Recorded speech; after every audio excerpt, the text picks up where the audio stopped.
approach from Lorenzo. So let's see how this match is going to unfold as we get into game number 1. Right off the bat for Lorenzo, it's going to be the Annihilate and the Corviknight versus the Jumpluff and Torkoal from Joe. I like this lead from both players. The immediate threat of a final gambit from Annihilate is great. It just means that, you know, you have to be careful what you use this turn, else you might just lose something. But the Torkoal Jumpluff lead means that you are able to outspeed this Choice Scarf Annihilate, possibly set up a Tailwind, possibly try and put it to sleep with Sleep Powder. You have to worry about Terra Grass and the Annihilate. That could be something Lorenzo opts for to get around that possible Sleep Powder. But big threats from both players coming out right away. You could go for the Terra Grass on the Annihilate, but then you're going to leave this Corviknight very vulnerable. We saw what Joe was able to lock into, and I feel like you always need to expect that some type of Fire-type attack could be coming out from this Torkoal that could put you in a really bad spot. And the only way that Torkoal doesn't get an attack off this turn is if Final Gambit comes through. And if that is the case, you know, the Torkoal gets knocked out, which is good and all, but you also lose the Annihilate immediately, which could be an important piece later. Well, here's the Terra. It is going to be committed onto the Corviknight, so it is going to be a Dragon Terra for this Corviknight, making it be able to take some of these Fire-type attacks just a little bit better. I mean, the Dragon Terra comes out immediately, which means it is no longer a ground resist. There are no ground resists at all on Lorenzo's team. Tailwind does come through, though, boosting the speeds, and Final Gambit as well from Annihilate. Yeah, but the Final Gambit into the Torkoal with that one-hit knockout means that it is going to be the Terra expended, but maybe Joe actually wants that. You were calling out that now there is going to be no ground resist here for the Corviknight, so even just the threat of that alone might have given Joe exactly what he wanted, but the Tailwind gets matched here from Lorenzo, so even if Joe was able to get the speed advantage, that is gone. I really like the Tailwind from Joe there. You might be tempted to go for that Sleep Powder into Annihilate, but like you called out earlier, Rosemary, that can miss, and if you miss Sleep Powder and the Final Gambit goes off, you are so far behind in that case. So making sure Tailwind gets up, now bringing in the Garchomp. I really like this play because Garchomp threatens a big one-hit knockout onto the opposing Garchomp. We might see a Speed Tie come through. I think a lot of trainers would just opt to make their Garchomps as fast as possible, and given that Tailwind is up on both sides, it could come down to how this training has been done, or just a coin flip. But here's where this Terra becomes really important, and also the Tailwind from the Corviknight. Joe is now going to be able to pressure with Encore, so this Corviknight has an option. Yeah. Do you stay in to try to take the Encore, or do you switch out? And know that you are very susceptible to this Garchomp being able to get a huge attack off into that slot. Also, Lorenzo has nothing left he can Earthquake next to. If you do opt to go for Earthquake, you have to hit your own partner. Jumpluff goes for the Encore, though, which is going to fail because that Corviknight switched off the field. And the Garchomp is going to be faster, going for the Breaking Swipe. It is going to drop the attack of this Garchomp, which could be important for the overall damage output.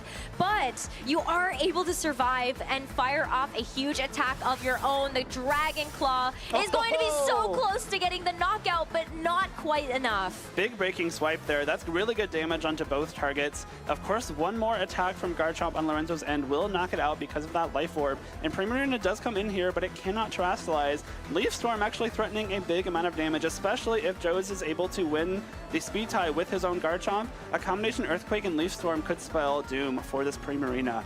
The Breaking Swipe attack drop coming in huge there as well, of course. It allowed the Garchomp on Lorenzo's end to survive the combination of the Dragon Claw and the Life Orb recoil. But I still think advantage has to go to Joe here. You've gotten so much damage into Lorenzo's Garchomp to the point where one more attack knocks it out, but Sleep Powder comes through and will miss. That's the accuracy coming back to bite Joe, but it is going to be the Earthquake, where we get a confirmation that it is going to be a speed tie between these two Garchomps as Joe's gets a chance to move first. Gonna lose a little bit of HP there to the recoil from the Life Orb, but the Hyper Voice, this is why you would have loved to be able to put this Primarina to sleep. You would have had this Garchomp for another turn. You have Garchomp for another turn, but Typhlosion will come in here. The Primarina notably is not the Throat Spray set, so it does not have that special attack boost. The sun is still up, so you have the option to go for these huge eruptions. Joe still has the option to Terastallize, and this Typhlosion is Terra Fire. Even though there are two Pokemon that resist on Lorenzo's side of the field, this could still be some huge damage, especially considering Leaf Storm is still in play. There's still 2 turns of Sun available as well, so enough for this Hisuian Typhlosion to be able to get something done in the next couple of turns. Tailwinds being matched here means that neither player is necessarily going to have a speed advantage once those expire, but it's time to actually use this Terra and give this Hisuian Typhlosion a bit more oomph. Will Terastallize into a pure fire type. No need for ghost typing when Eruption does so much damage. It's going to be really fun to see how much this does, Rosemary. The Jumpluff should attack first, but Primarina actually going straight for Protect.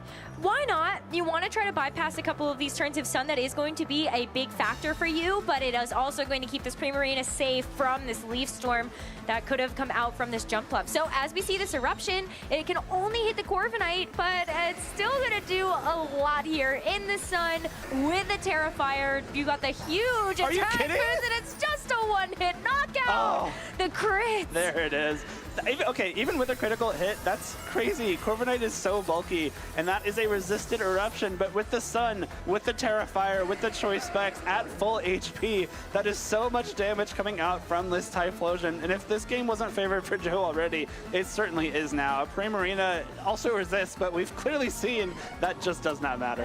Well, the Encore is just going to be the safe bet here. Even if you do get the double protect, it's not going to matter in the long run, and you are going to see the Eruption still be able to finish off the job just like that. Wow. Unbelievable. And yeah, so going back a turn though, the turn that Corviknight got knocked out, the protect on Primarina in front of something with Encore, you think maybe it doesn't make a whole lot of sense. But since Jump Bluff didn't have protect, it had to go for an attack that turn. I think that what Lorenzo was going for was, protect Primarina, hope that Corviknight survives Eruption, which obviously didn't work out super well. But if it does, you can Brave Bird the Jump Bluff, get rid of that Encore, get rid of the Grass type threatening your own Water type, and then hope that Primarina is able to weather the storm of this Typhlosion. I don't think it would have been able to anyway at that point, because even if Corviknight didn't get knocked out with that critical hit, it would have been in range for one more Eruption, and the Primarina... Or knocked itself out to Brave Bird anyway. Very true. So that... the crit there, I don't know if it was super game warping, but obviously it's fun to see Eruption knock out something on a resist. Oh my gosh. Oh, it kind of brings me back to when Miraidon was using the Volt Switch into Incineroar and just getting a one-hit knockout with that. I played at a local in Regulation G, and I had a Whimsicott, and a Miraidon Volt switched it and just knocked it out. Like, that's a resist. Oh my goodness. Well, that's just the power of Hisuian and Typhlosion with choice specs behind it, no less. It's going to be able to do a ton, regardless of whatever move it's going to be locked into. But Joe knew that he was going to have the speed advantage. Just go for the Eruption at full power and finish up the game one that way. So as we enter into this game number 2, it's going to be up to Lorenzo to try to figure out how to deal with that lead. You were able to get the final gambit off immediately to knock out that Torkoal before it could get a big attack off with something like that overheat, but you also opened up the door for Joe to bring in that Garchomp, knowing he's going to be able to survive a Dragon Claw. There isn't a one-hit knockout potential here on Lorenzo before this Garchomp gets to move. I think that was a perfect showcase of what Joe wants to be doing with this team. Get the Sun up early, get the Jump Bluff support going, and even like losing the Torkoal there, you lose a Pokemon, but you get the free switch, and that's kind of what the eject pack overheat is for anyway, is getting that switch on the first turn as Tailwind gets set up. So really, I think a net positive, because you did force the Terrestrialization out of the Corviknight on turn 1. That meant that Lorenzo lost a really important tool. Obviously, the Corviknight survived that turn, but the threat of Terrestrializing something is always something you have to worry about, and that threat was just gone. Everything that you saw on the field would remain the same typing the rest of the game, and that's just what Joe was able to take advantage of. Well, here's a big switch up from both of our players. We're going to have Lorenzo with the Sneasler out at the gates, and for Joe, it's going to be the Typhlosion immediately. This is actually so good. Sneasler is unable to damage Typhlosion in any meaningful way. Fake Out and Close Combat are both entirely ineffective, and Dire Claw will be resisted thanks to that Ghost typing. So this is a pretty free Eruption right off the bat, and especially considering I don't think Torkoal gets knocked out by a double up here either, so you have the option to go for that overheat, use the eject pack to reposition, and possibly get that Jump Bluff in. And this is a perfect start for this Typhlosion. There are always room for some Dire Claw shenanigans, that is though. So true. So I don't want to count this Sneasler out of the fight just yet, just knowing that there could be a spanner thrown in the works here. But this Corviknight doesn't want to stick around to find out whether or not the overheat would connect anyway. It's going to be Annihilate that comes in to take its place. It might just be sacrificed to an Eruption here. Dire Claw comes through. The activation, Paralysis. That might be big here. Will it be able to attack this turn? And no, it can't! It can't! That's the Dire Claw shenanigans we were talking about here. You called it. Where there's a Dire Claw, there is a way. There is going to be an overheat connecting onto the Annihilate, though, but Annihilate is also one of those Pokemon that has pretty good natural bulk. So it's going to be able to stick around through that, despite the fact that it was an overheat in the Sun. It does have great natural bulk and it does survive, especially considering these Final Gambit sets often put heavy training into those HP points.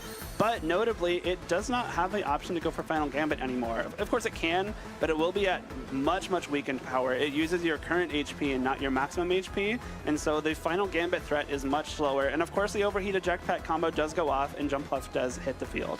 But Annihilate still has a Choice Scarf, and it Sure hasn't does. moved just yet, so it could go for the coaching play that you were talking about before we headed into the game. You have to wonder if coaching Dire Claw is enough to knock out the Typhlosion from here. Also notably for Joe, though, because Eruption didn't go off, I do believe he gets the option to switch what move he locks into. So even though you've lost some HP here and might lose a little bit more, possibly you could opt for a Heat Wave instead. Can't be reduced by the lack of HP.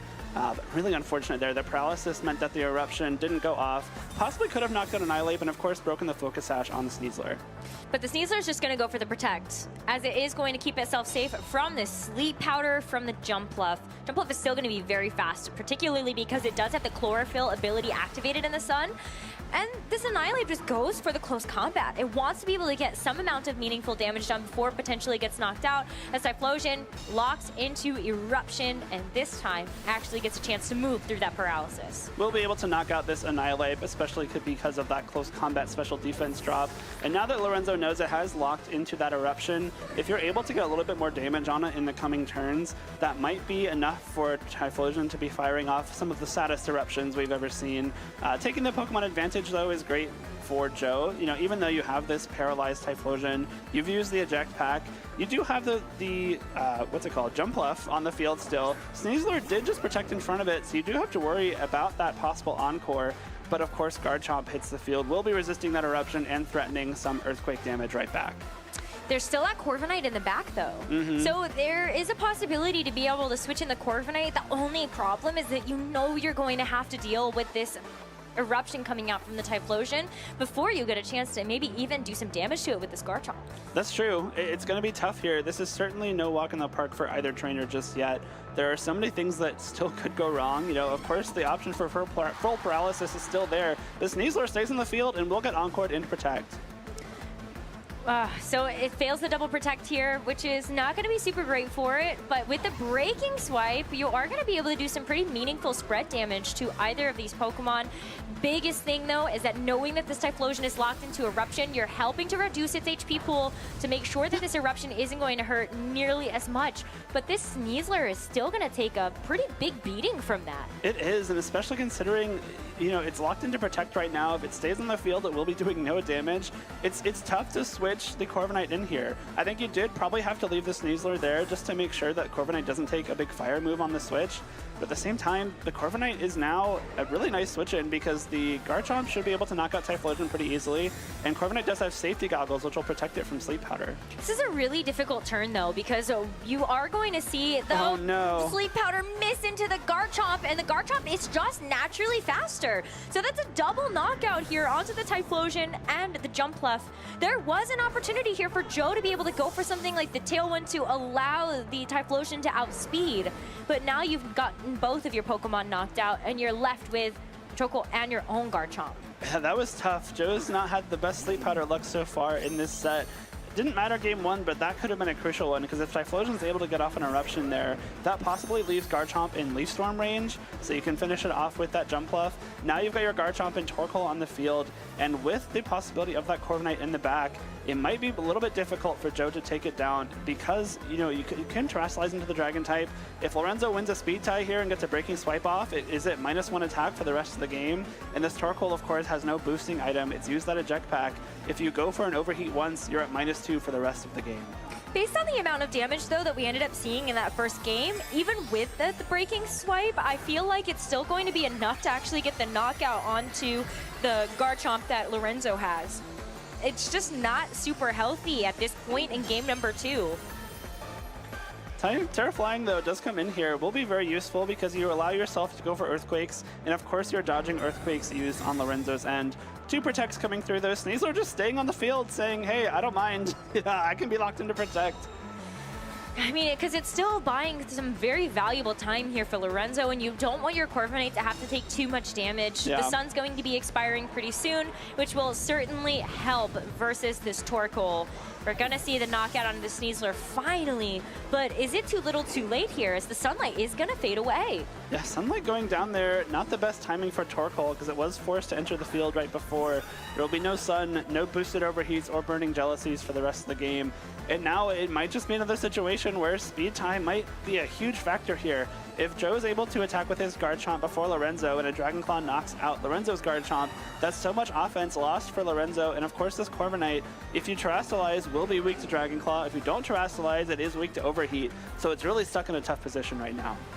Ooh, but I love this play. Torkoal has so much flexibility when it's able to have the supportive role in the team. So with a helping hand to make sure that this Garchomp can dish out just a little bit more damage, it's going to be very helpful to at least bypass the breaking swipe attack drop, as it's going to be Lorenzo's Garchomp that wins the speed tie. Speed tie is won, breaking swipe is used. Take a lot of damage from Rough Skin and Life Orb, but it doesn't really matter here. Earthquake will come through. Thanks to Terra Flying, only Lorenzo's Garchomp will be taking damage, and it should be enough for a KO. But we haven't seen the action Corviknight has taken yet. If a Brave Bird is able to possibly KO Garchomp here, then you can use that Terrasalization to block the Torkoal out from doing damage and win the game. Although here comes the Brave Bird, and it is going to be able to get the KO onto the Garchomp. Little bit of rough skin damage in response to being able to take that physical attack. But now you've got to play this game where Joe's luck has really not been in his favor. You're going to have to go for something like the Burning Jealousy here if you want to try to ensure the damage hits the Corviknight. Or you go for an Overheat again, but you're already at that attack drop. You are, and the issue now is this Corviknight has the option to Terrastallize into a Dragon type once again. Only fire moves available from this Torkoal on Joe's side. No sunlight, no boosted damage, no boosting item either. So this Corviknight should be able to wall out this Torkoal, especially since it has Roost. Any damage it takes from Brave Bird Recoil, from an Overheat, from a Burning Jealousy, can just be roosted right away. And now this Overheat will come through and really do nothing at all to this Corviknight. If you end up seeing something like a crit that could come through from here, then maybe that's one way that you could win the game. But Joe sees the writing on the wall, is going to just lock in the forfeit for this game number 2. And huge credit to Lorenzo to being able to find that out in that game 2, make that adjustment to go for the Sneasler, and just Dire Claw away. Well, especially after the Sneasler was Encored into Protect, I think a lot of players would be tempted to just immediately switch it out. You know, I have this Pokemon that can't get anything done on the field, like why would I keep it in? But knowing that a Fire type could have easily roasted that Corviknight as it switched in if Lorenzo wasn't careful, and I think also identifying this Sneasler isn't really doing a whole lot for me anymore. I think it's actually a really smart play to just leave it on the field, stall out that Encore, you know, if it happens to survive those 3 turns while it's Encored, and then you can go for, you know, close combats or Dire Claws, then great. If not, it just gets knocked out and you can safely bring in that Corviknight. So really smart to hold his nerve and not get freaked out by that Encore. Of course, you know, the Sleep Powder is missing on Joe's end. Not the biggest stroke of luck. I think if that hits, then maybe the game can go a little bit differently. But credit to Lorenzo for making sure that he, you know, kept his wits about him, kept all of his win cons in check, and is able to take this to a deciding game 3. As game 3 approaches, we get a chance to see the leads, and once again, we are going to see a switch up from Joe. It is going to be the Jumpluff alongside that Hisuian Typhlosion, and Lorenzo is going to be kicking off this game 3 with Sneasler and Garchomp. I like this lead a lot from both trainers. I think the Typhlosion lead can just catch you really off guard if you're not prepared for it. But the Jumpluff there is able to set up Tailwind first, except Sneasler is faster than Jumpluff without the Sun. So if you want that speed boost, you want the Tailwind to go up, you kind of have to switch in Torkoal, which might be able to be taken advantage of if you're Lorenzo with something like a Sonic Tantrum or Earthquake. Of course, even if you do get Tailwind up, Garchomp resists that Eruption, and Sneasler does have the Focus Sash. So a lot of flexibility here from Lorenzo in this lead. Yeah, I mean, if you go for Earthquake, then your Sneasler's just going to survive, which is actually a really cool play that you could see, being able to just deal some damage to your own Pokemon. But we'll have to find out if that's what Lorenzo has decided to do, as Torkoal hitting the field is going to activate that Chlorophyll ability for Jumpluff to give it the speed that it needs. The speed will be boosted by the Chlorophyll ability because Sun is up, and Tailwind further boosts the speed. Not too useful this turn, but sets up Joe for the remainder of this game. It's gonna just be a close combat. I mean, Torkoal isn't going to be too phased by that, but with the HP pool that this Torkoal is now at, it just gets this stomping tantrum to double up into that slot and knock it out before it even gets a chance to move. You gotta hope if you're Joe that setting up the Sun was enough for that Torkoal to accomplish in this game 3. I really like that play from Lorenzo too. Like, if you were paying attention, he did opt to close combat a Ghost type on purpose, but knowing that if Typhlosion stayed in, it would have had to take a Stomping Tantrum after that close combat, which would have been enough to knock it out. The Torkoal coming in is just knocked out by the combination of those two moves, whereas just one of them wouldn't have. So I think that's a really smart double up there. You're not getting a whole lot done into this jump left because it is holding that Covert Cloak. You can't fake it out. You can't even go for the Dire Claw Paralysis onto it. And Tailwind does go up, so now this Typhlosion is threatening a whole lot of damage. And you have the jump left there with the Leaf Storm to either supplement damage into Garchomp, hoping for a KO, or to break the Focus Sash of that Sneasler. Well, that's what Terra is for, because we are going to see the Hisuian Typhlosion get a chance to boost up its damage even further. Again, similar strategy to what Joe used in that game number 1 to make sure that those eruptions were just too much. The Sun there means that this will be boosted even further, but Leaf Storm also misses! Oh no! Joe's luck has been absolutely devastating in this 3-game set, missing so many Leaf Storms, so many Sleep Powders, and that Leaf Storm could have been a huge difference there to make sure that this Focus Sash wasn't going to keep this Sneasler around. And if it connected, this Dire Claw would never have gone off. That is so much damage into Typhlosion, and Poison Touch activates. It will be poisoned and lose even more HP at the end of this turn. Stomping Tantrum, though, will finish off that KO right away. And that is really unlucky, Rosemary. The Leaf Storm missing means that the Focus Sash stays intact. Sneasler is able to get that Dire Claw off. And even the Garchomp, like, that could have been a damage roll. Possibly a little bit more damage could have knocked it out prior to that Stomping Tantrum. Of course, the Life Orb will knock out the Garchomp in the end, but a rough stroke of luck there because now Joe is down to his final 2 Pokemon, and Lorenzo still has 3 left. I just don't know if that was a trade that was super worthwhile there for Joe. Yes, the Garchomp is going to be able to switch in here. But it's going to be the Corviknight that's going to be on the other side. And Corviknight is in such a good spot. The Fire-type Pokemon are gone. You're facing down a Dragon Ground type and a Flying Grass type, all of which Corviknight loves to see. There is like nothing here that can actually damage Corviknight anymore. And especially with the safety goggles, you don't have to worry about Sleep Powders either. No, this Corviknight is just in such a strong position. You did see Joe opt to go for the Dragon Claw into this Corviknight. If it did Terrestrialize to the Dragon type, then you wouldn't be able to do that super effective damage, but there's really no reason to do that. And this Brave Bird is just going to get the knockout onto the jump bluff. And just like that in this game number 3, Joe is down to his final Pokemon. This is going to be really hard, if not impossible. Even, like, you have Roost on Corviknight, and, like, sometimes you can try and catch it roosting with a ground-type move, which, when it removes its flying typing. But the Garchomp being faster, it means that even if it does go for a Roost, the flying type is lost after Garchomp attacks and is restored at the end of the turn. So there's just no way to damage this Corviknight. Close combat, even itself, does so much damage coming out from this Sneasler. I think will knock itself out with that. Oh, yeah, the Poison Touch! The Rough Skin will get another knockout here into that Sneasler, but the Poison Touch, if the game wasn't sealed already, Rosemary, that just did it. The Garchomp has, I think, only one more turn left on the field after this one. And after we see this Roost coming in, it's going to be impossible for this Garchomp to break through the Corviknight. It's just so tough here. I mean, you've got the Garchomp that is going to get knocked out to another Poison. You've got the Tailwind that's also gone, and Lorenzo still has another Pokemon in the back. And the Annihilate with this Choice Scarf is going to be faster.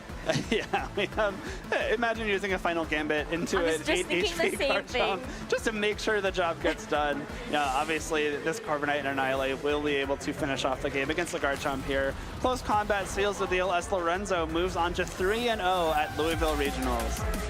What a back and forth. What a roller coaster of 3 games that we just saw on the stream. Poor Joe, that luck was just terrible. And that in so many games, he got unlucky with the Dire Claw activations, missing all those Sleep Powders, missing the Leaf Storms. But that's kind of what we talked about before heading into this game, is that the Jump Bluff can giveth and taketh away. I was about to say the exact same thing. Jump Bluff is really good when it works and really bad when it doesn't. And this just happened to be a game where it wasn't.